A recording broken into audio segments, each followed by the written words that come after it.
Like and subscribe for endless entertainment. Our story starts off with Yuhi coming over to Setsu, but he tells her to leave because he's not a simp. She reveals that they're childhood friends and promises to give him a haircut. A kidnapping circle suddenly begins expanding around them, but Setsu seems overjoyed. They awaken in a new world with all their classmates confused, but Setsu for some reason is very happy. They see an army of armor marching toward them, so everyone starts running except for our MC. Yuhi tries to save his life, but he easily blows off the monster, leaving her confused about what happened, but he takes Yuhi's hands to carry her to safety. Up ahead, they see soldiers running towards the battlefield. The army tries their best to attack the monsters and unleash fireworks upon them, but they lose many in this fight. The students watch from afar while Setsu takes interest in the power emanating from the armors. A knight comes over to the class to protect them from the enemy and begins charging at them with her fellow soldiers to make the monsters pass tense. The class is brought to the king. He tells them that their land is being invaded by demons.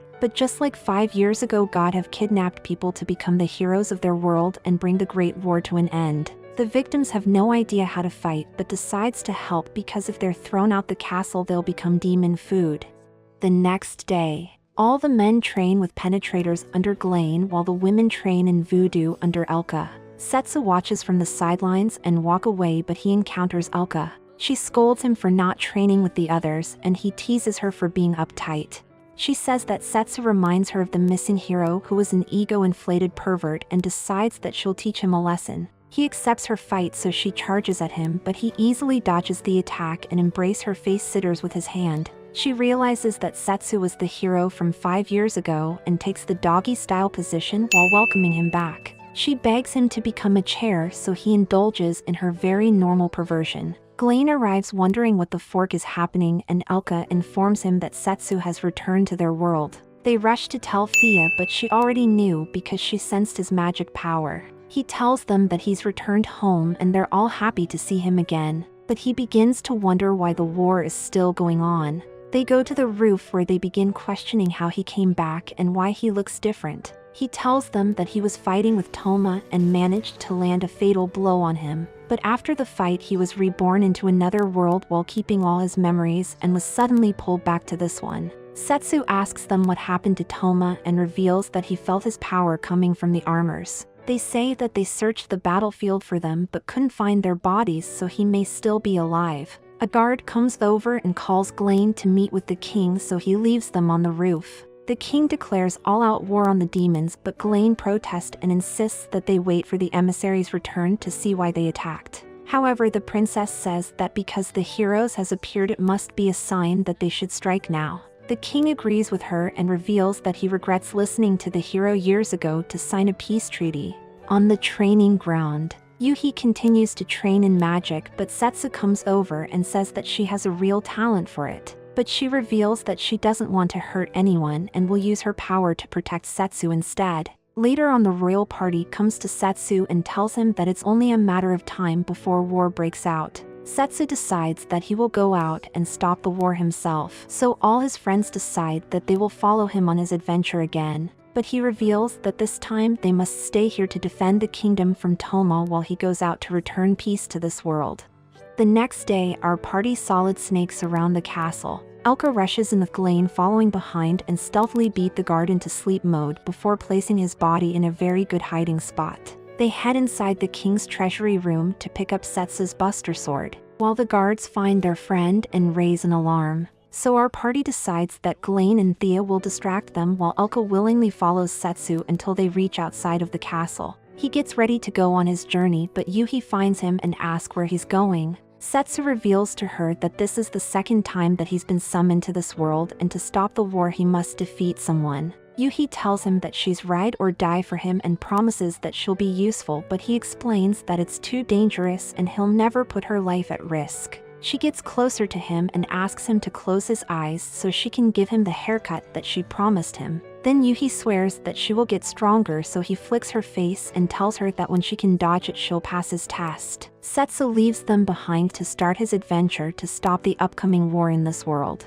A few years ago, Ruri sees her grandpa refusing to sell a customer that's trying to buy his goods. Setsu asks him the price, but the overripe human dismisses him until he makes his money talk. The man happily sells him the product and Ruri questions why he changed his mind. The old man chooses to give her wisdom and explains that even though the pride of a craftsman is important, the grind surpasses everything else. Back in the present, Ruri attends her grandpa's funeral and decides to leave her home behind to complete his last quest. She rides a carriage in the night, but the horse suddenly stops in the middle of nowhere. A demon comes out of the forest and rams Ruri, causing everything to be knocked over. She crawls over to the brooch and thanks God that it wasn't broken, but soon remembers the monster trying to send her to him. She remembers her grandpa's wise advice and attempts to give the creature money, but for some weird reason it isn't interested.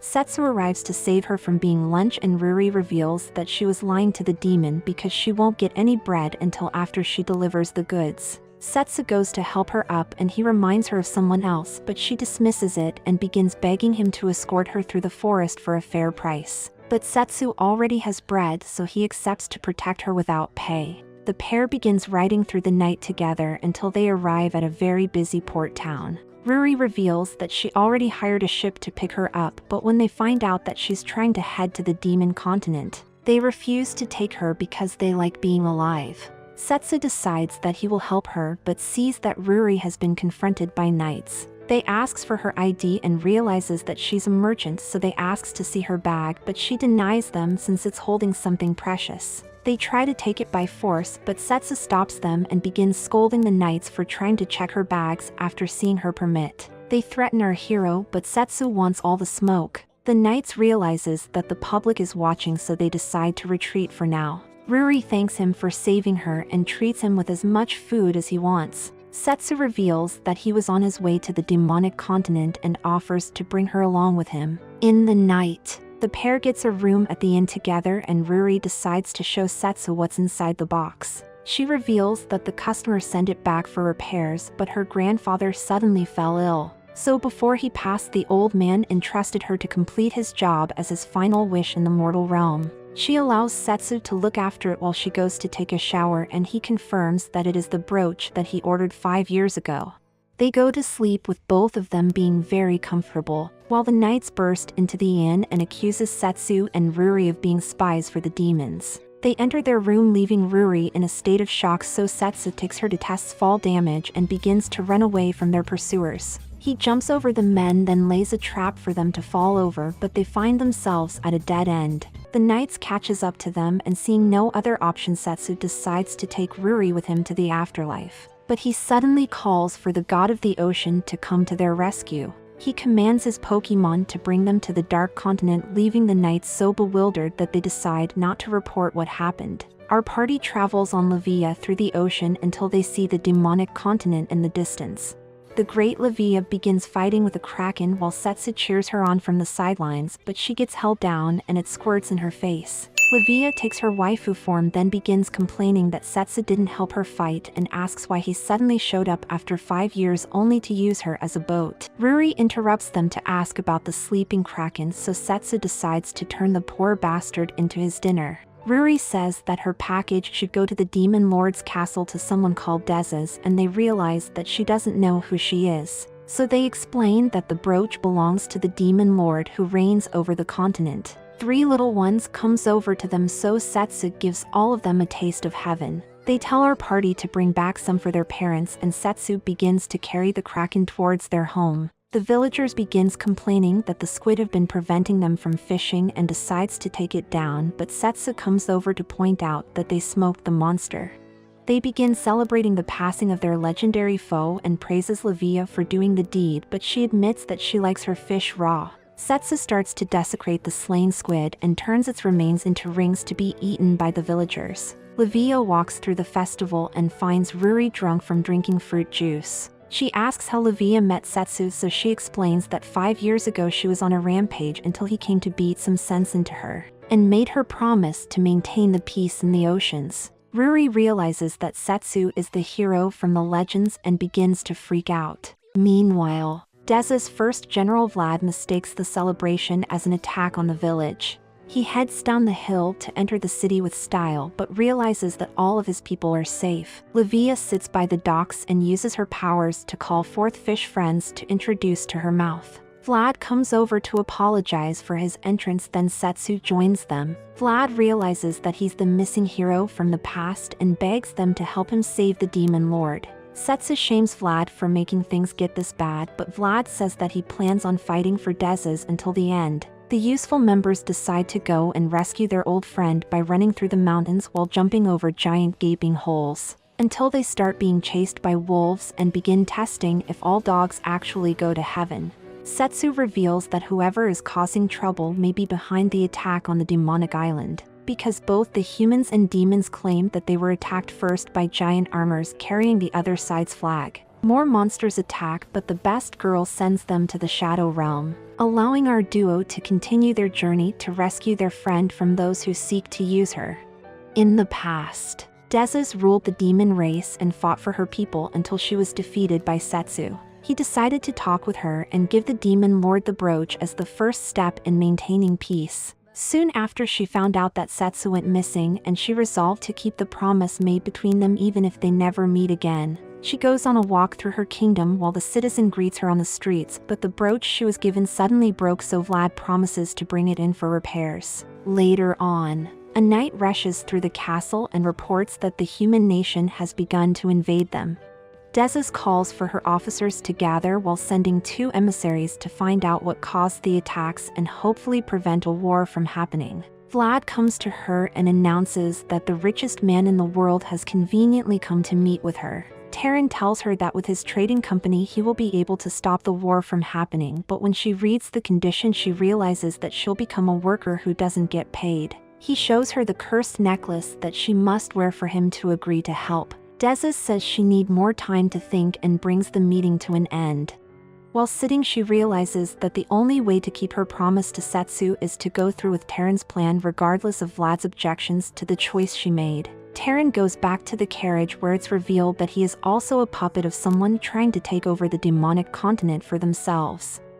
On the day of the wedding, the humans rejoice for the match while the demons are completely outraged. Dezes enters the ceremony in a beautiful white dress and walks towards the worst decision she'll ever make. Terran presents the necklace to the church and vows before everyone that he will end the war as the new demon lord after the ceremony. He goes to place his gift where Setsu's brooch used to be, and she accepts that she must do this to save her people from war. But Dezes wishes she could see the hero one more time. An explosion suddenly crashes the wedding as Setsu arrives in style to rescue the demon lord. Terran gets his attention and calls for his guards to jump Setsu, but Livia comes in so she can squirt on all of them to protect her friends. Terran runs away while the true mastermind comes in and uses shadow possession jutsu to bondage Livia, then brings out the tentacles. But since it's PG, Setsu saves her and blows off the mystery man for starting a war between the kingdoms.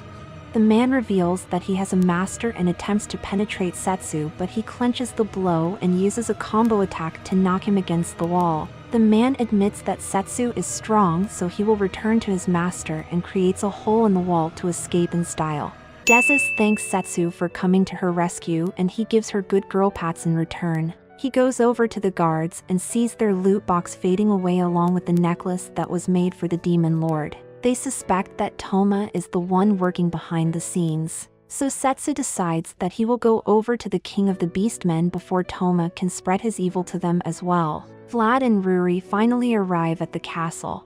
Seeing that everything worked out fine, Ruri gives Setsu the box, and he opens it to place the brooch on Dez's chest like he did in the past. Then the demon lord smiles as she remembers what it means to live free.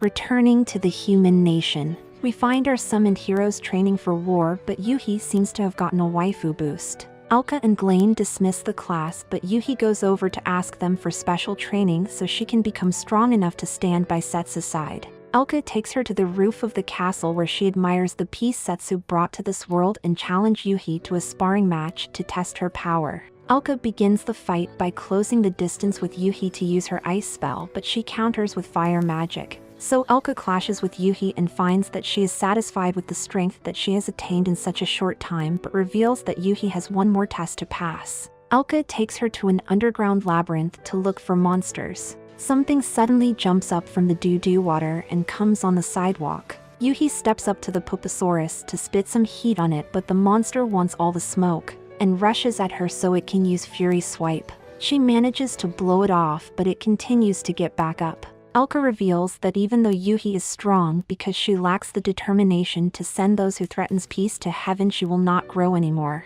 In the morning, Yuhi finds herself at a loss until she hears a knock at the door. Thea comes in and heals the wound she earned from battle, then tells her that Setsu sees her as someone he wants to protect. And the reason Elka has been hard on her is so she can become their equal.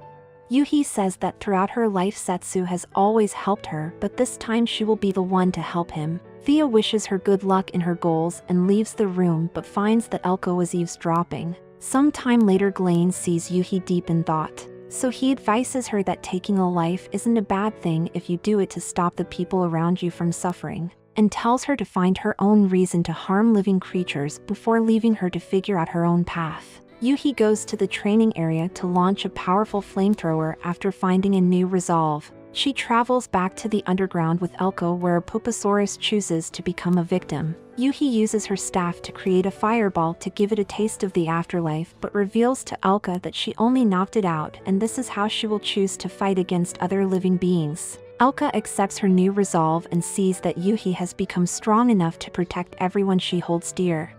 The next day, the knights reveal that they have been ordered to carry the class to invade the demonic continent and dismiss all of them to prepare, but Yuhi who walks to the main party to become one of them.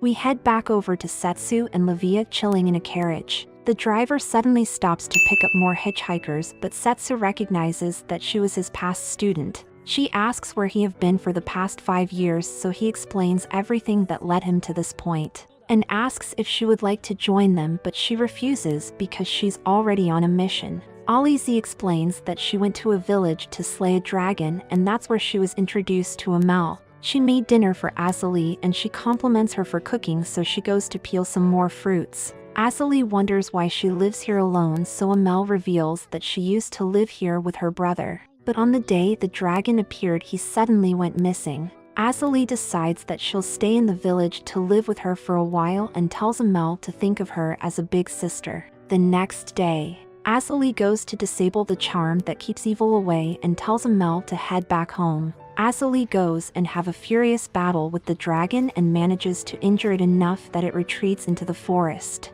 She tries her best to follow but lost its track, so she returns to the village and finds that everyone has gone missing but Amel, who was hiding in a corner. Azali decided to take her to the city to find someone to take care of her, but encountered them along the way. Setsu decides that he will help his student to find out what happens. They begin brainstorming what it could be, and Livia thinks it may be a necromancer, but Setsu finds it dumb, so she changes it to a siren that's luring away the villagers, but Emil points out that sea monsters have a distinct smell, then quickly apologizes to Livia. Setsu comes up with the 100 IQ idea that aliens may be behind it, so Livia slaps knowledge into him, and he finally pieces together that Amel, the one and only survivor, is the culprit behind the kidnappings. Setsu theorizes that she has been using transfer magic to kidnap all the villagers, and the magic from the spell lured the dragon to their town. Amel tries to act innocent, but Setsu notes that she realized that Livia was a sea monster, which is near impossible because she leaks no magic in her human form.